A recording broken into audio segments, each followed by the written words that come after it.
সংবিধান অনুযায়ী যথাসময়ে রাষ্ট্রপতি নির্বাচন হবে।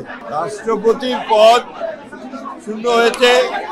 অস্থায়ী রাষ্ট্রপতি সংসদের স্পিকার মেজর হাফিজুদ্দিন সাহেব দায়িত্ব নিয়েছেন।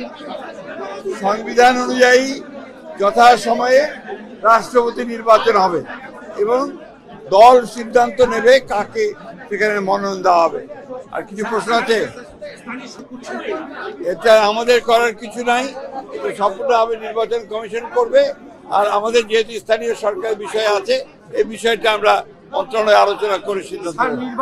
স্থানীয় সরকার নির্বাচন কবে নাগাদ হতে পারে? এটা তো আগেই বলেছি আমরা যে এই বছরের শেষে না, আর সামনের বছরের প্রথম দিকে হবে। আপনার সরকারের মাত্র 4 মাস অতিরিক্ত হয়েছে, সময় হয়েছে, তাই না? এর মধ্যে সরকার কৃষির উন্নয়নের জন্য 10,000 টাকা পর্যন্ত কৃষির সুদ সহ মাফ করে দিয়েছে, তাই না? এবং কৃষির জন্য ঘোষণা করেছেন মাননীয় প্রধানমন্ত্রী, এখানে সবচেয়ে বেশি বরাদ্দ দেওয়া হবে। একই সঙ্গে কৃষিকে লাভজনক করার জন্য যতটুকু আপনার ব্যবস্থা নেওয়া দরকার সেগুলো ব্যবস্থা নেওয়া হবে। দ্বিতীয়ত, কৃষি পণ্যগুলোকে প্রক্রিয়াজাত করা, তাকে বাজারজাত করা, তার জন্য ব্যবস্থা গ্রহণ করা হবে।